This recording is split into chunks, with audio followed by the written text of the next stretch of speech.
రూపం ఏంటంటే అమ్మవారే నాకు కళలో వచ్చింది. కళలో వచ్చి ఒకటి చెప్పింది, అక్కడికి రా అని చెప్పింది నాకు. ఎక్కడికి అంటే కొమరవెల్లి మల్లన్న గుడికి అమ్మ నువ్వు రావాలి, ఇక్కడ నీ పాదం మోపాలి అంటే అవి నేను రావడం ఏంటి అని అనుకున్నా. కాకపోతే అక్కడ ఏమైందంటే ఒకరోజు ఆ కళలో నాకు ఏం కనిపించిందంటే నా రూపం నాకు కనిపించి నేనే గుడికి నా తమ్ముడితో నేను గుడికి వెళ్ళిందంట. వెళ్ళి లైన్లో ఇట్లా ఎంటర్ అవుతున్నా లోపలికి. వెళ్తున్నప్పుడు అక్కడ ఒక అమ్మవారి విగ్రహం కనిపించింది. కనిపించి అక్కడికి పోయి చూసిందంట. నేను చూస్తుంటే అమ్మవారి ఇట్లా ఏడుస్తుంది, కళ్ళల్లో నుంచి వాటర్ వస్తుంది. అయితే చాలా బాధ కలిగి అమ్మ నువ్వు ఎందుకు ఏడుస్తున్నావు, ఇట్లా జగన్మాతమైన నువ్వే ఏడుస్తే లోకం ఏమైపోతుందమ్మా, ఎందుకు ఏడుస్తున్నావు అని నేను బాధపడుతున్నా. అమ్మని అడుగుతూ, లేదమ్మా ఇక్కడ నా విగ్రహం తీసేసిండ్రు, తీసి నీళ్ళల్లో కోనేరులో వేసేసిండ్రు, ఇట్లా నన్ను ప్రతిష్ఠించకుండా అని ఆమె బాధపడుతున్నారు. ఒకసారి నువ్వు రా ఇక్కడికి అడుగు పెట్టు అని నన్ను అన్నది అన్నది. అంటే ఇట్లా పడ్డది ఏంది కళ, కథం స్టాప్ అయిపోయింది కళ. తెల్లవారి చూసేసరికి పేపర్ వచ్చింది. పేపర్లో అదే న్యూస్ వచ్చింది. పేపర్లో అదే న్యూస్, అమ్మవారిది ఇట్లా విగ్రహము తీసిండ్రు ఇట్లా అని ఏదో దానికి సంబంధించిన న్యూస్ వచ్చింది. అయితే మా సార్ తోటి నేను ఇక బాబా నన్ను కొమరవెల్లి మల్లన్న గుడికి వెళ్ళమన్నాడు. నేను వెళ్ళాలా, ఆయన ఆజ్ఞ పాటించాలా, కాబట్టి ఖచ్చితంగా పోదాం ఇప్పుడు అంటే మళ్ళీ ఒక రోజు చూసుకొని మేము వెళ్ళినాం. అక్కడికి వెళ్ళినప్పుడు ఈ టాపిక్ అడిగినాం అన్నట్టు, ఇట్లా జరిగింది ఇక్కడ ఒక అమ్మవారిదట విగ్రహం తీసేసిండ్రా అని అడిగితే వాళ్ళు అప్పుడు చెప్పింది, అవునమ్మా ఇక్కడ ఒక పోచమ్మ, నల్ల పోచమ్మ అని ఒక విగ్రహం ఉంటుంది అమ్మవారిది, అంటే కొమరవెల్లి మల్లన్నకు చెల్లెనా ఏదో అని ఇట్లా చెప్పింది అన్న. చెప్పి ఆ విగ్రహం ఏమైపోయిందంటే కొంచెం పాతది పురాతనం అయిపోయిందని, కొంచెం ఇట్లా పగిలిపోయినట్టు అయిందని తీసి కోనేరులో వేస్తే అక్కడే పంతులు రక్తం గక్కి చనిపోయింది ఆయన. అందువల్ల మళ్ళీ ఆ విగ్రహం తీసుకొచ్చి ఇక్కడనే ప్రతిష్ట చేసినామని చెప్పిండు. మళ్ళీ ఇంకొకటి కూడా ప్రతిష్ట చేసింది. అప్పుడు ఎంత షాక్ అయిపోయిందంటే అమ్మ కన్నీరు కాచిన సంగతి కూడా నాకు కళలో కనిపించిందంటే గురువు యొక్క కటాక్షం నా మీద లేదన్నా. స్వచ్ఛమైన నా ఆత్మశక్తితోటి నేను సర్వాన్ని చూడగలుగుతున్నాను. నేను తెలుసా ఇక్కడ ఏం జరుగుతుందో కూడా కొద్దిసేపు వైరాగ్యం వచ్చిందంటే ఏం చేయాలన్నా చేయగలుగుతా. కానీ వైరాగ్యం అనేది రావాలంటే సంసారంలో ఉన్నా కదా నాన్న. కాబట్టి స్వచ్ఛమైన మనసుతో ఉన్నా ఇప్పటి మట్టుకైతే. మరి చివరి సమయంలో నేను ఏమవుతానో నాకే తెలియదు. అమ్మవారు వచ్చి నాకు ఆ విధంగా కృపా కటాక్షాలు, అరే ఇట్లా జరిగిందా, ఈ విగ్రహం తీసి నీళ్ళలో వేసి మళ్ళీ పెట్టిండు, అది నాకు కళలో చూపించింది. ఇది ఎంత మిరాకిల్. ఓం సాయిరామ్. ఇంకొకటి అద్భుతమైన విషయం జరిగింది నాకు. బాబా నా ద్వారా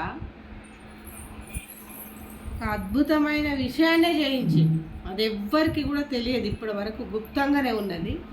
కానీ బాబా ఆజ్ఞ ద్వారా ఈరోజు నేను చెప్పడం జరుగుతుందండి. అంటే సంతోషంగా ప్రతి ఏ భక్తులైనా ఒక్కడే, ఇక్కడ ఉన్న వాళ్ళ లేని వాళ్ళ అది కాదు. ఇక్కడ స్వచ్ఛమైన భక్తిని చూస్తాడు భగవంతుడు, కానీ స్వచ్ఛమైన చాలా ధనవంతులు అని చూడడు. దైవానికి అవసరం లేదు. కాబట్టి స్వచ్ఛమైన ధనముండి స్వచ్ఛం ఉన్నప్పుడు వాళ్ళు ఎంత గొప్ప వాళ్ళు అవుతున్నారు. మరి అలాంటి వాళ్ళ కోసం భగవంతుడు కూడా వచ్చి కొన్ని మిరాకిల్స్ జరిపిస్తాడు. ఆ మిరాకిలే నా ద్వారా జరిపించిండు. అదేం మిరాకిలో ఇప్పుడు మీ ముందు పెడుతున్నానా. ఏంటంటే చిరంజీవి ఉన్నారా, ఇప్పుడు చిరంజీవి ఫ్యామిలీ ఉంది కదా, తన కొడుకు రామ్ చరణ్ గారికి సంతానం కాక వాళ్ళు ఎంత అద్భుతమైనటువంటి మనుషులు వాళ్ళు. ఆయన యొక్క ఫ్యాన్స్, నా బిడ్డలు కూడా ఇద్దరు చిరంజీవి ఫ్యాన్స్. ఇంత గొప్ప చిరంజీవి ఒక్కరోజు గురువారం నాడు నన్ను ఒకటి ప్రశ్న వేసిండు నాన్న. నా పిల్లలే నాకు ప్రశ్న వేసిండు. ఏమని అంటే, అమ్మ మరి చిరంజీవి ఒక గొప్ప ఉన్నత స్థానంలో ఉన్నాడు ఈ దేశంలోనే. అంతేకాకుండా స్టేజ్ కాకుండా గుణం కూడా గొప్ప స్టేజ్లు ఉన్నాయి.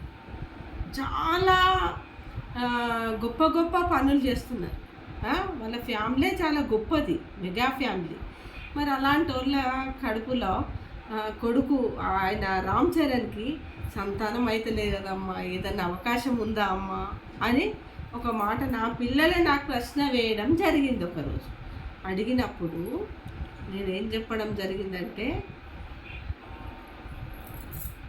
తప్పకుండా బాబా ఆజ్ఞ ఉంటే, బాబా ఆజ్ఞనే, బాబా అంటే ఎవరిక్కడ గురువు అంటే ఏ దేవి దేవతలనైనా కూడా దేవుడు ప్రశ్నిస్తాడు, కానీ ఒక గురువును ప్రశ్నించలేడు దేవుడు. ఎందుకంటే గురు బ్రహ్మ, గురు విష్ణు, గురుదేవో మహేశ్వర, గురు సాక్షాత్ పరబ్రహ్మ, తస్మై శ్రీ గురవే నమః. అంటే భగవంతుడే సాక్షాత్ ఏం చెప్పిండు, గురువుకు ఎదురుగా వెళ్ళకూడదు, గురువుకు వ్యతిరేకంగా చేయకూడదు, గురువు చెప్పిన మాటను మితిమీరకూడదు, గురువు ఆజ్ఞనే నా ఆజ్ఞతో సమానము అని సాక్షాత్తు భగవంతుడు చెప్పినటువంటి ఒక గొప్ప సందేశము ఈ యొక్క భౌతిక వ్యవస్థకు, ఈ ప్రపంచానికి. గురువు అంటే ఎంత గొప్పవాడు చెప్పడం జరిగింది. అయితే అప్పుడు నా పిల్లలు అడిగిన ప్రశ్న, మెగా ఫ్యామిలీలో అది ఒక్కటి బాధ ఉందమ్మా, అది అయ్యే అవకాశం ఉందా, మరి ఇన్ని సంవత్సరాలు అవుతుంది పెళ్ళి కాలేదు కదా అంటే, తప్పకుండా నేను దోమకొండకు వెళ్ళి అక్కడ అడుగు పెట్టినా అంటే అమ్మకు సంతానం అవుతుంది అని బాబా చెప్పిండు. చెప్పడం వల్ల ఒక రోజు సడన్గా అనుకోకుండానే అసలు మా తమ్ముడు వచ్చి ఈ దోమకొండలో శివాలయం ఉన్నదట, అక్క నీకు కొంచెం బోర్ వస్తుంది కదా, ఇంట్లో కొంచెం మనసు శాంతం లేదు కదా, ఒకసారి గుడి దాకా పోయేద్దాం రా అని నా తమ్ముడు చెప్పేసరికి ఆ రోజు బాబా చెప్పిన మాట కూడా నాకు గుర్తుకొచ్చింది. ఒకసారి దోమకొండకి వెళ్తే